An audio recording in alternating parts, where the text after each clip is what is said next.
Bonjour à tous, Monsieur Couture pour la suite du cours sur l'Église et la religion au Moyen Âge. Alors, on avait vu dans une première partie les croyances des chrétiens avec un tympan, et vous avez ici d'ailleurs, je vous ai rajouté un deuxième tympan parce que sur tous les grands édifices religieux, les grandes églises qu'on appelle les cathédrales, on va toujours trouver un petit peu la même histoire, l'histoire du jugement dernier que je vous ai raconté. Ici, c'est la même histoire, juste un petit peu différente, hein, sur cette église, avec à gauche les âmes qui vont au paradis, à droite les âmes qui vont vers l'enfer, et puis au centre la fameuse pesée des âmes avec Saint Michel et Satan, ici qui lui porte la balance, au-dessus la ville de Jérusalem. Et puis en dessous, là, regardez, des morts qui sortent de leur cercueil. On imagine qu'au-dessus, les personnages qui sont ici plus grands, on les voit pas, mais on imagine qu'il y a Jésus, Marie, etc. Enfin, des personnages très importants. Alors, on va aujourd'hui parler de deux choses. D'abord, l'organisation de l'Église. Qu'est-ce que c'est que l'Église? Avec un E majuscule, et pas même minuscule, parce qu'avec un E minuscule, c'est le bâtiment. Avec un E majuscule, c'est l'organisation. Et puis, dans une troisième partie, et dernière partie, le rôle de l'Église dans la société féodale. Que fait l'Église? Et on conclura par une carte mentale que vous ferez. Ce sera le devoir principal. Alors, l'Église est l'organisation en charge de la religion. Qu'est-ce que c'est que la religion donc, des chrétiens au Moyen Âge? Eh bien, c'est une religion qui leur prend la vie entière, qui est très prégnante, qui est très importante, beaucoup plus importante qu'aujourd'hui, et qui est, de la naissance à la mort, prend en charge le chrétien. Comment? Par 7 sacrements. Les 7 sacrements, on ne va pas les donner tous. Les plus importants, vous les avez en haut à droite, baptême, donc à la naissance ou tout de suite après, la communion, qui permettait aux chrétiens de manger le corps et le sang du Christ, de Jésus-Christ à la messe, le mariage, qui est un sacrement chrétien, l'extrême-onction, enfin, à la mort, voir un prêtre juste avant de mourir, très important pour l'accès au paradis. Et je vous ai mis comme représentation une cérémonie du mariage, le mariage d'un roi, Philippe III de France, avec Marie de Brabant. Et vous voyez que qui les marie? Eh bien, c'est un clerc, en l'occurrence un évêque, au milieu en vert. Au Moyen Âge, il n'y a pas de mariage sans la présence de l'Église. Donc, les 7 sacrements rythment la vie du chrétien, et la semaine du chrétien est également rythmée par des actes religieux, dont le plus important que vous connaissez est la messe dans l'église. Ici, une miniature qui représente une messe dans une église, avec le prêtre que l'on voit ici dos tourné à l'assistance, qui lit la Bible à l'assistance. Ici, les adjoints du prêtre, les personnes qui l'aident, et puis on a ici des femmes plutôt de la noblesse en prière qui suivent avec leur missel, leur livre de messe, ce qui se passe. Alors, les chrétiens pratiquent la prière tous les jours, la messe tous les dimanches. Le vendredi, c'est journée de jeûne, c'est-à-dire qu'on ne mange pas ou peu. Et puis, dans l'année, eh bien, il y a des fêtes chrétiennes, les plus importantes étant Noël et Pâques, naissance de Jésus, mort de Jésus. Ce sont des fêtes qui ont cours au Moyen Âge et qui sont très importantes dans la vie des chrétiens. Donc au Moyen Âge, hein, tout le monde est chrétien. Dans l'Occident féodal, tout le monde, entre 95 et 99% de la population, ce sont des chrétiens. Ceux qui ne sont pas chrétiens, ce sont les juifs, il en existe, et puis une toute petite minorité de musulmans. Et puis éventuellement quelques autres, mais c'est très rare. Presque tout le monde est chrétien, et quand je dis chrétien, c'est chrétien croyant et pratiquant. Tout le monde croit et tout le monde pratique. Rappelez-vous ce que je vous ai dit sur le tympan du portail de Conques, avec la peur de la damnation et l'espoir du paradis. Tout le monde y croit totalement. Alors, l'Église elle-même, comment est-ce qu'elle s'organise? Donc, l'Église, c'est une organisation de personnes. On part du haut et on va vers le bas. On ne va pas parler de tout. Tout en haut, le pape, qui vit à Rome et qui est le chef de l'Église. Ce pape, il est nommé par des cardinaux qui sont des évêques et qui, enfin nommés, qui élisent en fait le pape. En général, le pape, c'est lui-même un cardinal ou un évêque ou un abbé qui est très important, qui était très savant, qui avait beaucoup de relations. Et une fois qu'un pape mourait, les cardinaux en élisaient un autre. Et ainsi de suite. Donc c'est le pape, lui, qui nomme les cardinaux. Sous les cardinaux, on va trouver donc l'ensemble du clergé avec deux parties. Le clergé séculier et le clergé régulier. Séculier, ça vient de siècle, c'est-à-dire en fait la société, le temps, le monde, tandis que régulier, c'est le clergé qui obéit à une règle. Et ce sont les clercs qui vivent séparés du monde. J'explique rapidement. Dans le clergé séculier, on trouve les évêques et en dessous des évêques, les prêtres. Les prêtres travaillent, officient dans une paroisse, c'est un territoire. Donc une paroisse, en général, c'est une église. Et puis donc le territoire qui est autour, avec plusieurs villages. Et puis l'évêque, a sous son contrôle plusieurs paroisses. Dans le clergé régulier, on va trouver ce qu'on appelle des abbayes. Et le clergé régulier, ce sont les moines. Et c'est dans le clergé régulier qu'on va trouver aussi bien des hommes que des femmes. Tandis que dans le clergé séculier, chez les cardinaux et les papes, il n'y a pas de femmes. Dans le catholicisme, les clercs, il n'y a pas de femmes clercs, sauf dans le clergé régulier. Dans ce cas-là, on appelle ça des moniales. Les moines, on appelle ça des moniales.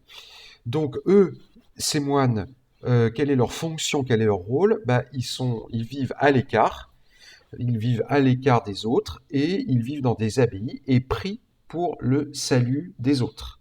D'où leur importance, d'où le fait que au Moyen-Âge, on respecte énormément les moines, on ne les attaque pas, ou très rarement, ils ne sont pas attaqués, ils ne sont pas mis en danger, parce que leur rôle est fondamental, puisqu'ils prient pour le salut des âmes de tout le monde.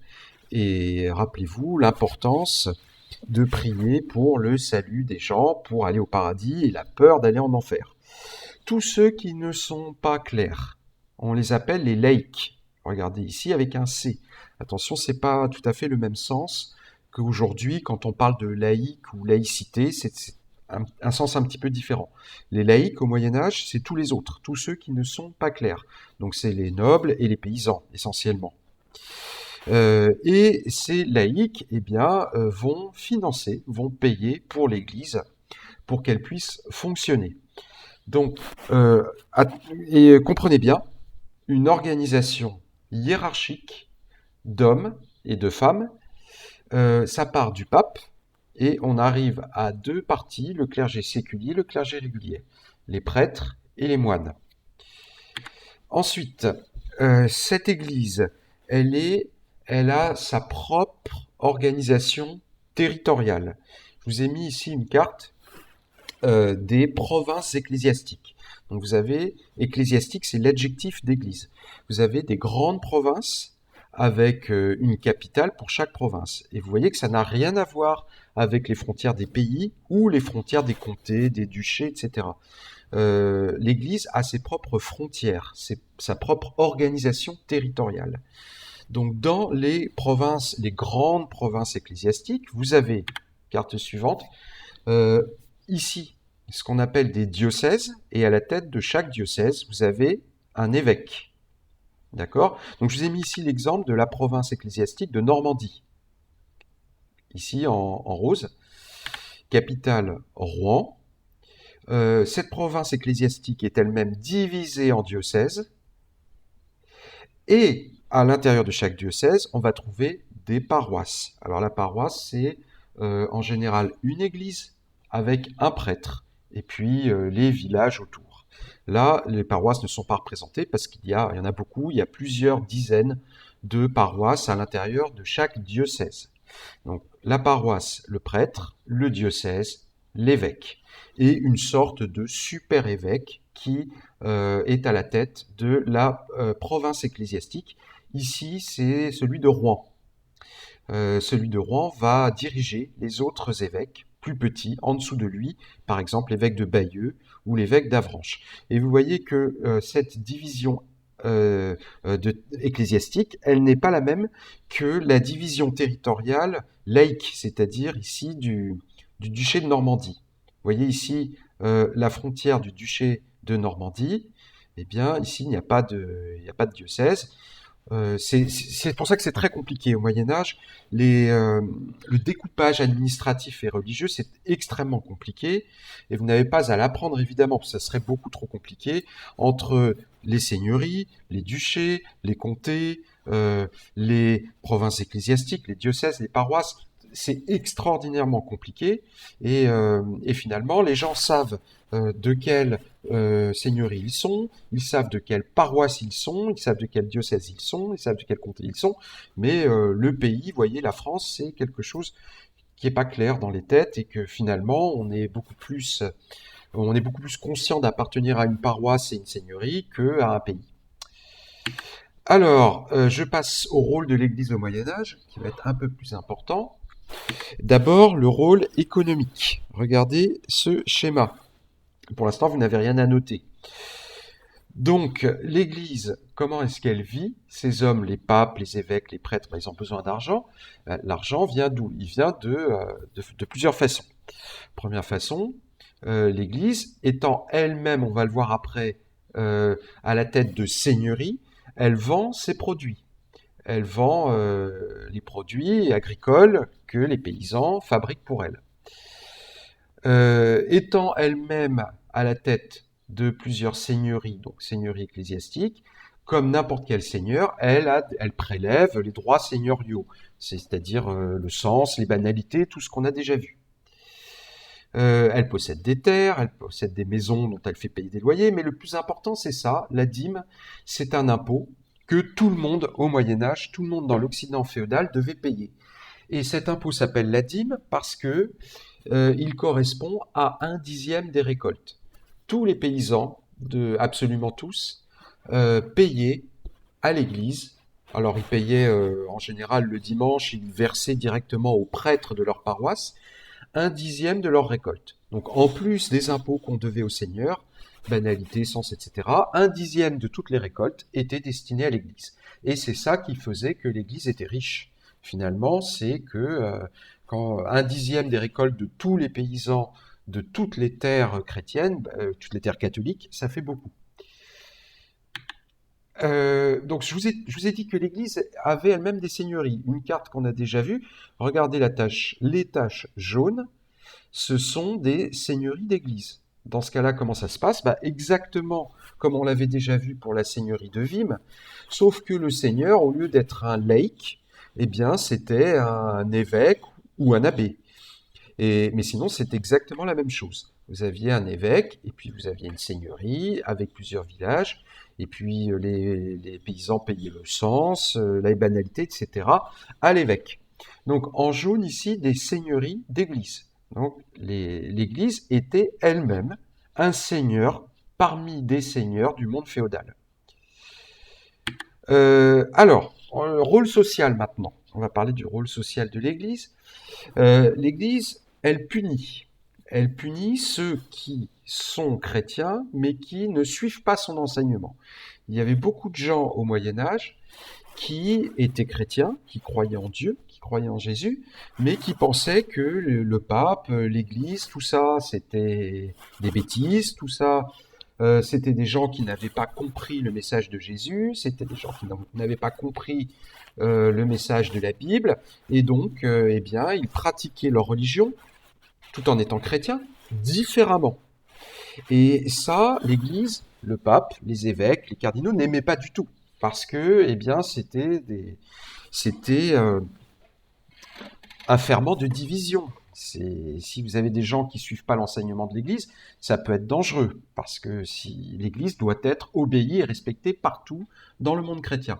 Donc que faisait-on? Eh bien, ce qui arrivait souvent, on les arrêtait, on demandait au roi ou au seigneur de lancer leur armée contre eux, et puis une fois qu'on les avait capturés, on les jugeait.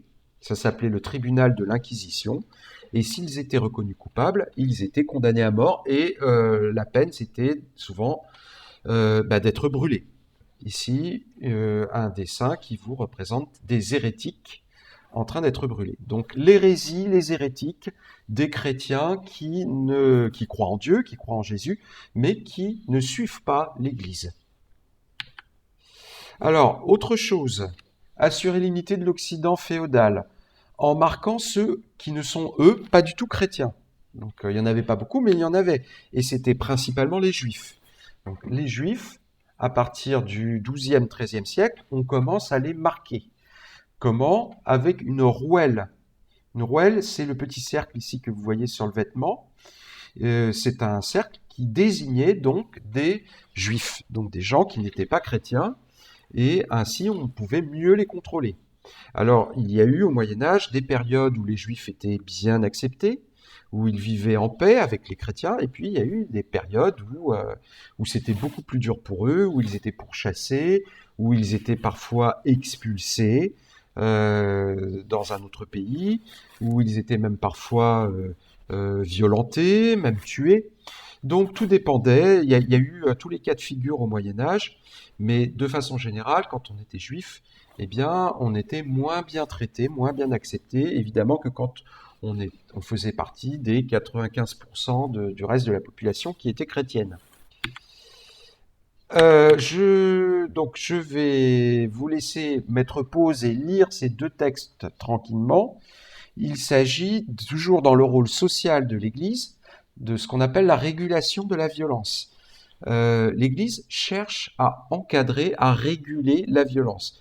Vous savez que dans le monde féodal, on a beaucoup de petits seigneurs qui passent leur temps à se battre les uns contre les autres. Il y a énormément de petites guerres d'une seigneurie à l'autre, d'un comté à l'autre, d'un duché à l'autre. Et l'Église n'aime pas trop ça. Elle n'aime pas ça parce que souvent, c'est l'Église qui paye pour ces violences. Les prêtres étaient parfois attaqués, les églises étaient parfois pillées. Donc, eh bien, au XIe siècle, vous voyez, 1023-1063, dans deux mouvements qu'on appelle la paix de Dieu et la trêve de Dieu, les hommes d'église demandent aux chevaliers de prêter, alors aux chevaliers, aux nobles en général, de prêter des serments. C'est d'abord promettre qu'on n'attaquera pas des hommes d'église, puis on étend ça à la promesse de ne pas attaquer des paysans, puis on étend ça aussi avec la trêve de Dieu, on demande aux chevaliers de promettre de ne pas attaquer du mercredi au coucher du soleil jusqu'au lundi à l'aurore. Donc c'est la limite, limiter la guerre privée, les guerres dans le temps. L'Église fait tout pour qu'il y ait le moins de violence possible. Moins de violence contre les prêtres d'abord, puis contre les plus pauvres, contre les paysans, et moins de violence dans le temps, du mercredi au dimanche ou au lundi matin.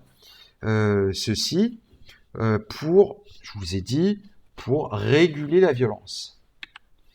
Alors, l'Église, c'est aussi, comment vous dire ça? C'est aussi elle qui invente le droit d'asile. Qu'est-ce que le droit d'asile? C'est le droit à n'importe qui d'être protégé à partir du moment où il rentre dans une église. Ici, un document qui vous présente ce qu'on appelle un chapiteau, le chapiteau d'une colonne qui est sculpté et qui représente un paysan ici au centre, vous voyez, qui s'agrippe à une colonne qui est dans une église, avec un soldat derrière qui l'agrippe par les cheveux, et un ange ici qui le protège. Alors, comment ça se passait? Vous aviez n'importe qui, n'importe quel criminel, en fait, ou n'importe qui était pourchassé par la police de l'époque, par des soldats, pouvait, en entrant dans une église ou dans un monastère, une abbaye, le monastère, c'est là où vivent les moines, eh bien, être protégé. C'est-à-dire qu'une fois qu'il était rentré, les soldats n'avaient pas le droit de l'attraper. Et tant qu'il restait dans l'église, eh bien, on ne pouvait pas l'attraper. Il était protégé. C'est ce qu'on appelle le droit d'asile. On est toujours dans le rôle social, là. Autre chose, alors là, on est dans le rôle intellectuel. L'église, ici, vous avez des moines. C'est le clergé régulier. Des moines dans une abbaye.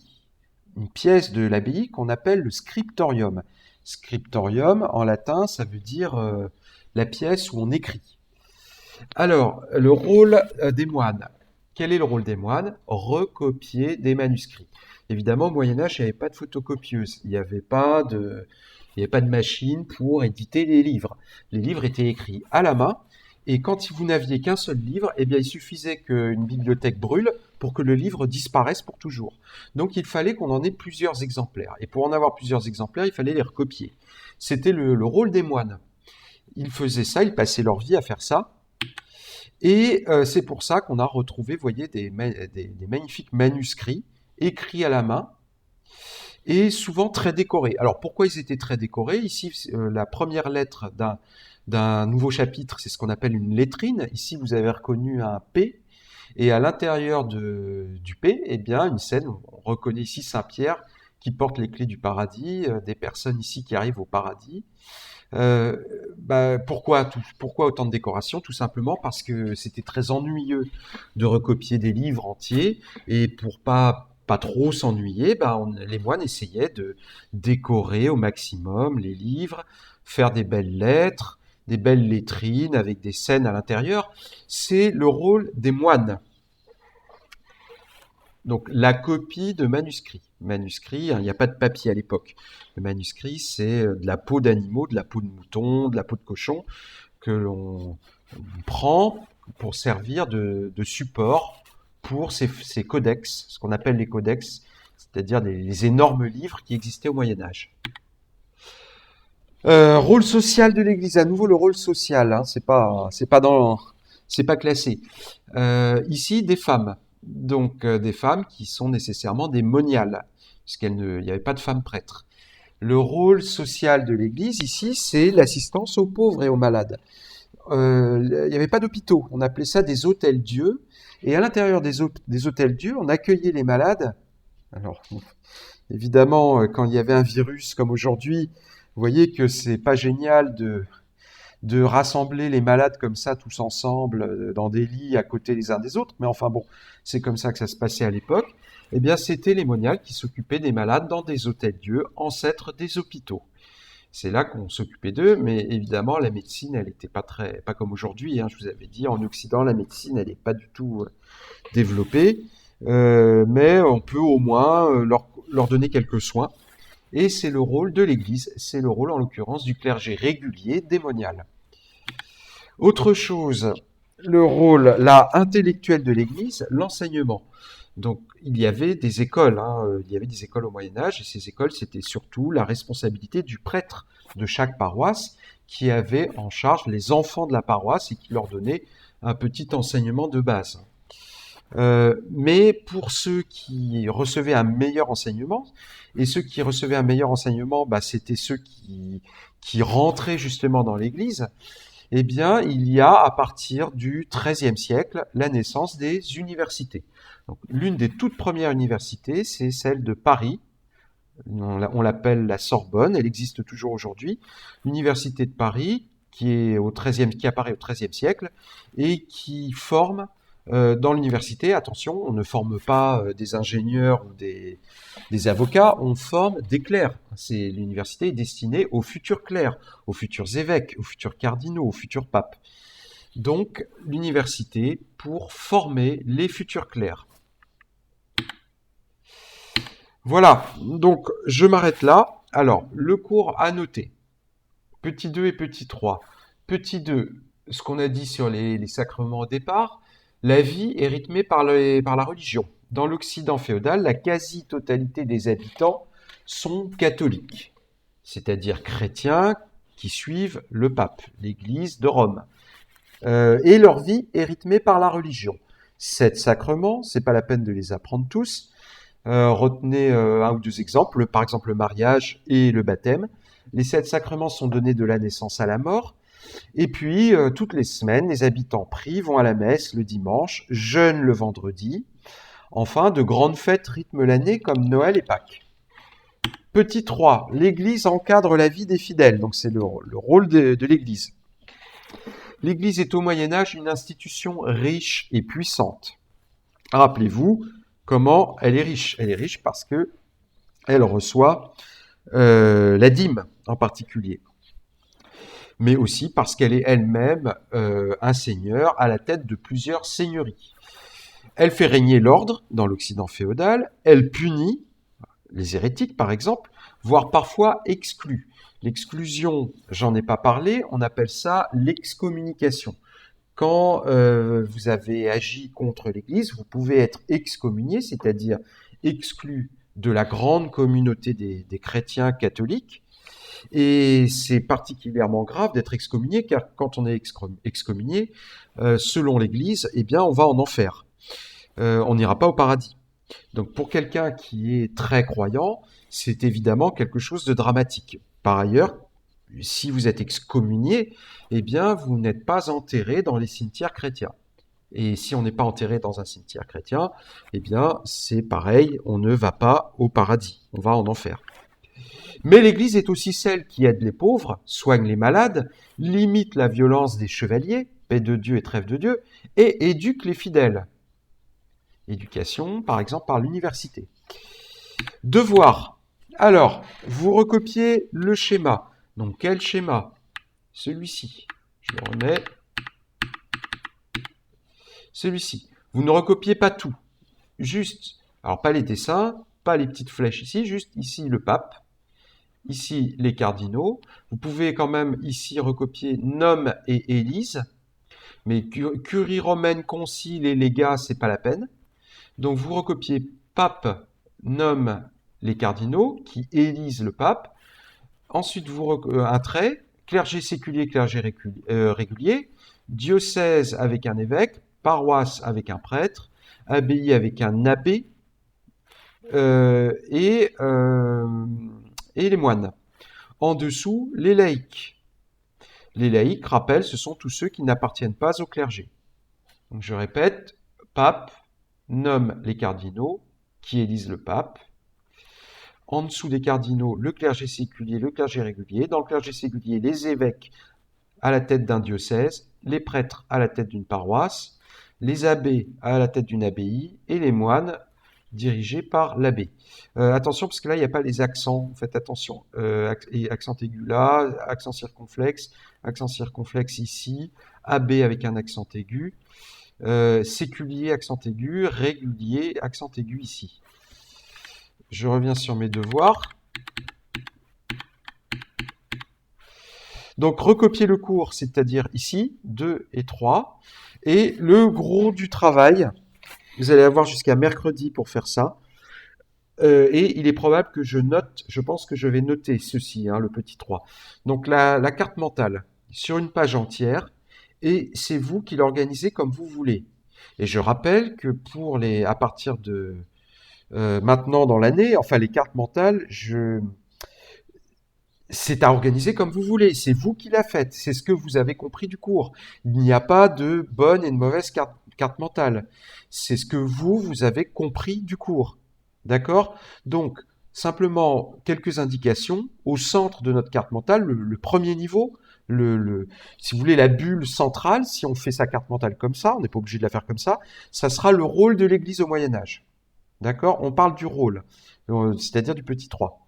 Le deuxième niveau, un rôle social, un rôle économique, un rôle religieux, un rôle intellectuel et un rôle politique. Et troisième niveau, à vous de voir, vous revoyez le cours, l'ensemble du cours, et vous mettez les exemples. Alors je vous donne un exemple. Ici, la copie des manuscrits par les moines dans les monastères. Typiquement, c'est le rôle intellectuel. Pourquoi? Parce que, c'est la conservation du savoir. Les manuscrits, c'était pas que des textes religieux. Il y avait toutes sortes de textes et c'était les moines qui les recopiaient, ces textes-là. Donc ça fait partie du rôle intellectuel. Donc voilà, je vous ai donné un exemple. Vous faites le reste en fonction du cours que j'ai fait là. Vous faites ça sur une page entière du cahier, photo, et vous me l'envoyez. Cours à recopier, carte mentale à faire, et recopier le schéma de l'organisation hiérarchique de l'Église avec le pape, les cardinaux, etc. Ok, je m'arrête là et je vous dis à la prochaine. Je mets ça aussi sur Rose. À plus tard.